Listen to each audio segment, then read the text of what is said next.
चलिए बात कर लेते हैं देश और दुनिया की 25 बड़ी खबरों के बारे में। इससे पहले अगर आपने चैनल को सब्सक्राइब नहीं किया है तो जल्दी से कर लें, साथ ही वीडियो को एक छोटा सा लाइक जरूर कर दें। चलिए शुरू करते हैं आज की बड़ी खबर से। G20 को सफल बनाने वाले कर्मचारियों के साथ पीएम मोदी का डिनर, 3000 लोगों के लिए किया आमंत्रण। दरअसल आपके लिए बता दें, पीएम मोदी G20 समिट को सफल बनाने वाले सभी कर्मचारियों से आज बातचीत करेंगे। इसके बाद इन सभी के लिए भारत मंडलम में ही डिनर का आयोजन भी किया जाएगा। इन 3000 लोगों में विशेष रूप से वे लोग शामिल होंगे जिन्होंने शिखर सम्मेलन के सुचारू संचालन को सुनिश्चित करने के लिए जमीनी स्तर पर काम किया है। वहीं बड़ी खबर आ रही है, नारी विकास के नए युग की गारंटी पूरी की। महिला आरक्षण बिल पर बीजेपी मुख्यालय में बोले पीएम मोदी। प्रधानमंत्री मोदी ने शुक्रवार को भाजपा मुख्यालय में आयोजित कार्यक्रम में नारी शक्ति बंधन विधेयक के लोकसभा और राज्यसभा में पारित होने पर बधाई दी। साथ ही पीएम मोदी ने कहा कि हमने एक नए इतिहास बनते हुए देखे हैं और हमारा सौभाग्य है कि कोटि कोटि जनों ने हमें सौभाग्य दिलाया है। प्रधानमंत्री मोदी ने कहा कि सालों तक इस निर्णय की चर्चा होगी। साथ ही उन्होंने कहा कि इस निर्णय से आज हर नारी का आत्मविश्वास आसमान पर है। साथ ही उन्होंने कहा कि कभी भी किसी निर्णय में देश के भाग्य को बदलने की क्षमता होती है। हम ऐसे ही निर्णय की साक्षी बने हैं।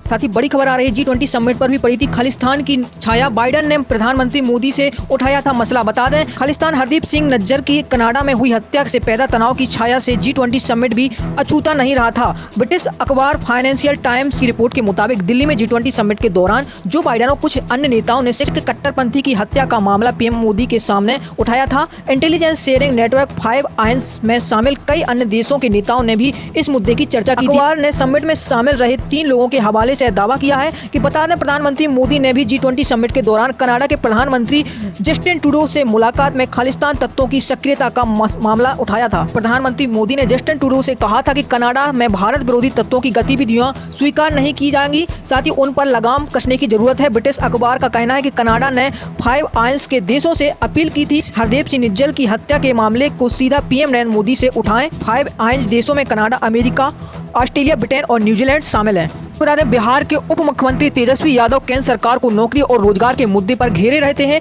इस बीच उन्होंने शुक्रवार को रोजगार के मुद्दे पर एक बार फिर केंद्र सरकार पर तंज कसते हुए पीएम का फुल फॉर्म प्राइम मैनेजर बताया है। भाजपा ने तेजस्वी यादव से पूछा है कि किस कैबिनेट की बैठक में बिहार के 10 लाख लोगों के लिए नौकरी दी जाएगी। रजत के नेता ने शुक्रवार की सुबह ही केंद्र सरकार पर निशाना साधा। उन्होंने सोशल मीडिया यानी कि एक्स पर नौकरियों को लेकर कहा कि बिहार में शिक्षक बहाली की पहली चरण में 70,000 शिक्षक नियुक्ति होंगी।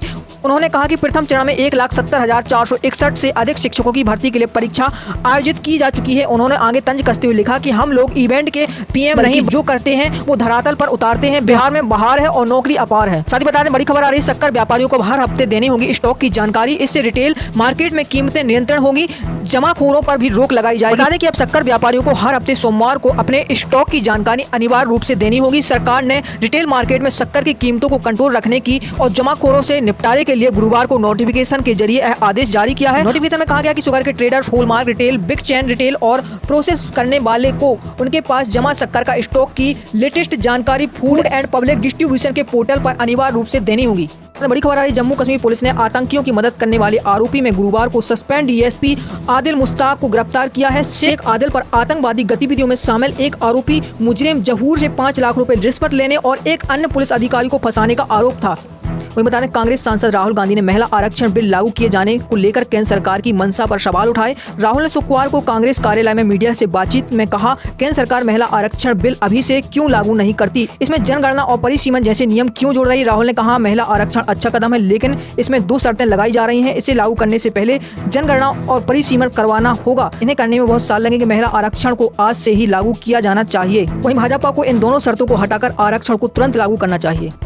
वहीं बता दें, आज का मौसम अपडेट। राजस्थान में सितंबर के आखिरी और अक्टूबर से पहले सप्ताह तक बारिश का दौर जारी रहेगा। मौसम केंद्र जयपुर ने अगले 2 हफ्ते तक पूर्व अनुमान जारी किया है। बंगाल की खाड़ी में बना लू प्रोसेस सिस्टम अब आगे बढ़कर झारखंड, छत्तीसगढ़ तक भी आ गया है। यह सिस्टम आगे बढ़ रहा है। इसका असर आज से राजस्थान की दक्षिण पूर्वी सीमा पर देखने को मिलेगा। कोटा, भरतपुर, उदयपुर संभाग के साथ जयपुर और अजमेर संभाग के जिलों में अगले कुछ दिन हल्के से मध्यम बारिश हो सकती है। वहीं चंबल लगातार बारिश से उफान पर है। धौलपुर में नदी के तेज बहाव में 6 लड़के फंसे हुए हैं।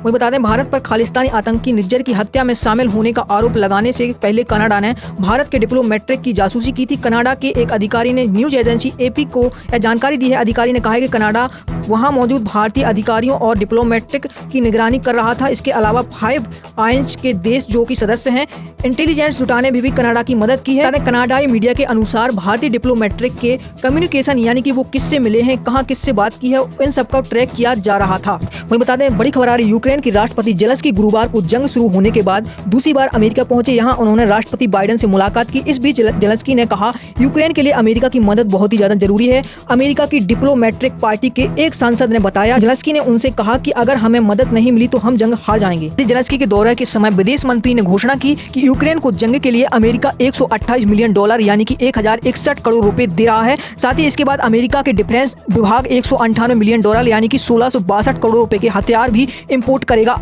यूक्रेन के लिए।